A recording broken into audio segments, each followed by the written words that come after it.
एक नई वीडियो के साथ आज मैं फिर हाजिर हूँ, आपका होस्ट और दोस्त विक्रांत जोशी। आपको स्वागत करता हूँ मेरे वी मास्टर में, जिसमें हम लेके आते हैं वर्ल्ड अफेयर्स और डिफेंस की दिन भर की टॉप खबरें। तो चलिए जान लेते हैं। अपनी सबसे पहली खबर की बात करेंगे तो भारत अमेरिका रिश्तों को लेकर आ रही है, या हम लोग कहें तेजस के लिए इंजन से रिलेटेड खबर से आ रही है। हम जानते हैं कि भारत को जीई की तरफ से तेजस के इंजन देने में डिले किया जा रहा है।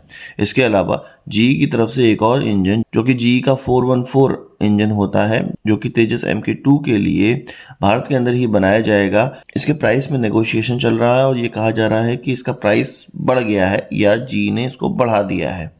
पूरी खबर समझिए। भारत को खरीदने हैं 99 जीई के 414 इंजन, जो कि तेजस MK2 में लगाए जाएंगे। अब इस खरीद को करने के लिए MOU भी साइन कर दिया गया था कि हाँ, HAL और जीई के बीच में ये कोलैबोरेशन होगा और HAL की तरफ से इसका निर्माण किया जाएगा।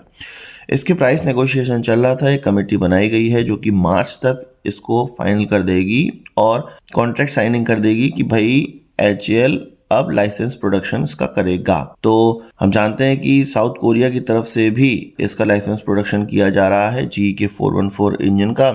तो उनको जो इंजन पड़ता है वो $10 मिलियन का पड़ता है। उसी को बेस लाइन मानते हुए भारत ने नेगोशिएशन स्टार्ट किया। तो जीई ने कहा कि थोड़ा दाम आपके लिए बढ़ जाएगा या इसकी बेस लाइन बढ़ जाएगी। बेस लाइन मतलब बेसिक इंजन। अगर हम कुछ और एमिनिटीज मांगते हैं, कुछ और टेस्टिंग फैसिलिटी मांगते हैं, सिमुलेशन मांगते हैं, तो वो और ज़्यादा बढ़ जाएगा। मतलब बेस लाइन तय करी गई $10 मिलियन से ज़्यादा। अभी क्लियर नहीं हुआ है कि कितनी बेस लाइन तय करी गई है, पर ये $10 मिलियन से ज़्यादा तय करी जा रही है। इसका सबसे बड़ा कारण ये बताया जा रहा है कि भारत इसका जो इंडिजिनस तौर पे मैन्युफैक्चरिंग करना चाहता है, इसके लिए किया जा रहा है। इसकी टेक्नोलॉजी ट्रांसफ़र के लिए ये जो चार्जेस हैं वो किए जा रहे हैं। भारत में मैन्युफैक्चरिंग फैसिलिटी बनाने के लिए ये सारे चार्जेस किए जा रहे हैं। तो जीई की तरफ से जो भारत को ठगने का प्रयास है वो चालू कर दिया गया है। अभी इसके बाद जो मैं आपको खबर बताऊंगा उसमें तो आपको लगेगा ही कि जीई की तरफ से भारत को ठगा जा रहा है।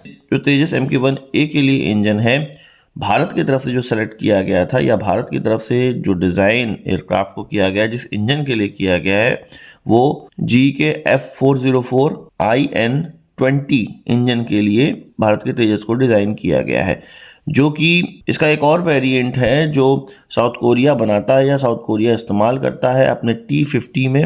वो है F404 GE102, जो कि एक कम थ्रस्ट वाला इंजन है। हमारा जो इंजन है या जो हम इस्तेमाल करेंगे इंजन, वो 84 किलो न्यूटन का है और जो साउथ कोरिया इस्तेमाल करता है अपने T50 में वो 78.7 किलो न्यूटन का है। और साउथ कोरिया की तरफ से इसको सैमसंग टेक्विन के द्वारा बनाया जाता है। जी वाले भारत से ये कह रहे हैं कि जो उनका सरप्लस बना हुआ इंजन है उसको ले लो, अपने एयरक्राफ्ट में लगा लो, इस्तेमाल कर लो, और जब जो डिज़ायर्ड इंजन आ जाएगा उसको फिर स्वैप कर देना, इन इंजनों को हटा देना और अपने इंजन लगा लेना। अब प्रॉब्लम ये है कि पहले जाके सैमसंग टेक्विन से ये जो इंजन है वो ख़रीदे जाएं, फिर स्वैपिंग की जाए, फिर जो जीई को ऑर्डर दिए गए हैं वो इंजन हम खरीदे जाएं। काम बढ़ रहा है। यहाँ पर HAL और जी की तरफ से ये नहीं कहा गया कि अर्जेंसी ही है, आप लोग लगा ही लीजिए। उनका ये कहना है कि अगर आपको रिक्वायरमेंट पड़ता है तो आप इसको लगा सकते हैं, इसको ख़रीदने की आवश्यकता नहीं है। तो मुझे यहाँ पे लगता है कि ख़रीदने की आवश्यकता से मतलब ये नहीं है कि हमें उसका कुछ दाम देना ही नहीं पड़ेगा। जितना उसका प्रयोग करेंगे या कुछ एक फिक्स दाम होगा वो ज़रूर हमें देना पड़ेगा। खैर, जो भी है, अभी जो इंजन की प्रॉब्लम है वो बहुत ज़्यादा गहराई हुई है। जी के इंजन का हम लोग इस्तेमाल करके एक तरह से फंसा हुआ महसूस कर रहे हैं। अब हो सकता है कि दूसरी कंपनीज़ के इंजन में भी इस तरह की प्रॉब्लम आती हो, पर अभी भारत के जो एविएशन सेक्टर है वो बड़ी दिक्कतों से गुजर रहा है। इंजन की बहुत सख्त हमें आवश्यकता है। अब इंजन की सख्त आवश्यकता है तो भारत अपना इंजन डेवलप भी कर रहा है, पर हमारी टेस्टिंग फैसिलिटी ना होने की वजह से इसके डेवलपमेंट में बहुत ज़्यादा इंतज़ार करना पड़ रहा है। एक टेस्टिंग फैसिलिटी होती है high altitude engine testing facility. ये ऐसी फैसिलिटी होती है जो कि किसी इंजन को टेस्ट करने के लिए एक सिमुलेटेड वातावरण देती है, एक सिमुलेटेड कंडीशन देती है, जिसमें कि उस इंजन को ऐसा लग रहा होता है कि 40,000 फीट पे उसका इस्तेमाल किया जा रहा है। और वैसी सारी कंडीशन देने के बाद ये पता किया जाता है या ये अनुमान लगाया जाता है कि ये जो इंजन हमने बनाया है ये ऊपर जाके आकाश में जाके 40,000 फीट या उससे ऊपर जाकर किस तरह से बिहेव करेगा। और यही चीज़ खरीदने के लिए गैस टरबाइन रिसर्च एस्टेब्लिशमेंट यानी कि GTRE, जो कि कावेरी इंजन बना रहा है, उसने भारत सरकार से कहा है कि एक इन्वेस्टमेंट लगेगा 1600 करोड़ रुपए का इस फैसिलिटी को लाने के लिए भारत में, और तब जाके इस कावेरी इंजन की टेस्टिंग में तेजी आएगी और अन्य इंजनों की टेस्टिंग में भी तेजी आ जाएगी। अभी हमें बार बार इन इंजनों को रशिया ले जाना पड़ता है। अभी हम जान रहे हैं कि ड्राई कावेरी को भी रशिया ले जाया जा रहा है और उनके एयरक्राफ्ट में लगा के इसको देखा जाएगा। तो इस तरह के जो टेस्टिंग है वो विदेशों में की जाने से ये प्रॉब्लम आती है कि उनके भी जो टेस्टिंग है वो शेड्यूल होती हैं। भारत को ऐसा समय मिलता है जो कि 4-5 या 1 साल बाद आता है, जिससे कि हमारा जो प्रोजेक्ट है वो डिले हो जाता है। मान लीजिए कोई प्रोजेक्ट हमने आज बनाकर दे दिया और उसकी टेस्टिंग 1 साल बाद होगी, तो 1 साल बाद ही हमें पता चल पाएगा कि उसमें क्या कमियां आई हैं और उसका सुधार करने के बाद फिर 1 साल बाद टेस्टिंग होगी। इस तरह करते करते बहुमूल्य समय चला जाता है। तो इस तरह की टेस्टिंग फैसिलिटी हमारे वहाँ होनी चाहिए, जिसके लिए 1600 करोड़ रुपए लगने वाले हैं, GTRA ने भारत सरकार से मांगे हैं। आपका इस पर क्या कहना है कमेंट बॉक्स में जरूर बताइएगा। बात कर लेते हैं चीन के 6th जनरेशन एयरक्राफ्ट की, जिसको कि JH-XX नाम दिया गया हुआ है। अमेरिकन पायलट्स की तरफ से जब इसको देखा गया तो उन्होंने अपना एक्सपीरियंस शेयर किया है, जिसमें कि कुछ चीज़ें हमें बहुत ज़्यादा ऑब्जर्व करने वाली है और कुछ चीज़ें हमें बहुत ज़्यादा समझने वाली हैं। इसके डिज़ाइन को और इसके भारीपन को देखते हुए अमेरिकन पायलट्स की तरफ से ये कहा गया है कि इसका जो डिज़ाइन है वो इसको मनोवर परफॉर्म करने में बहुत ज़्यादा दिक्कत करेगा। इसका मतलब ये है कि इसका इस्तेमाल रेगुलर डॉग फाइट में नहीं किया जा सकता। ये एक बहुत ही भारी एयरक्राफ्ट है।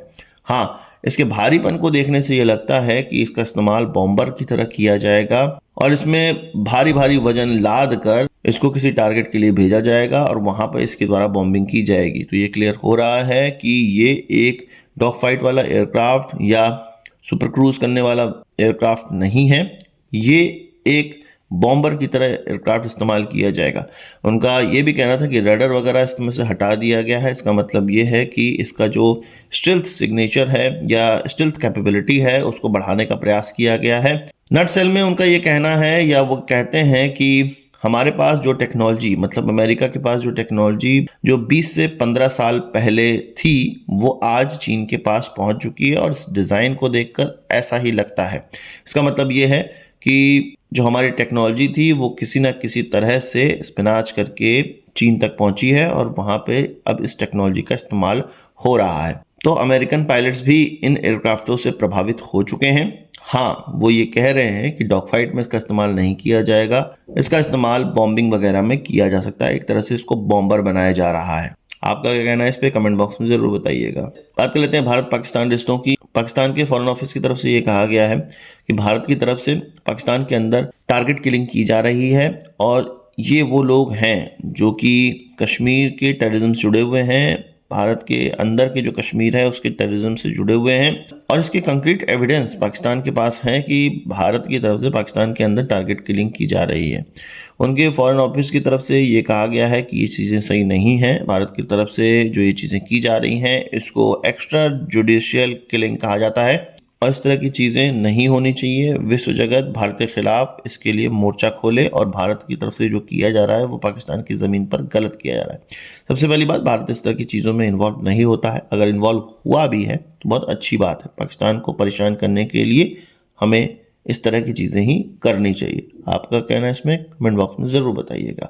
आज के इस वीडियो के लिए बस इतना ही। अच्छा करता हूँ कि वीडियो पसंद आएगा आप इसको एक बड़ा थम्स अप जरूर देंगे। इस वीडियो संबंधित सवाल सुझाव हो कमेंट बॉक्स में जरूर लाइएगा और यदि आपने हमारा चैनल सब्सक्राइब नहीं किया है उसे भी कर लीजिए, क्योंकि हम इस प्रकार की वीडियो लाते रहते हैं। नमस्कार, थैंक यू, जय हिंद।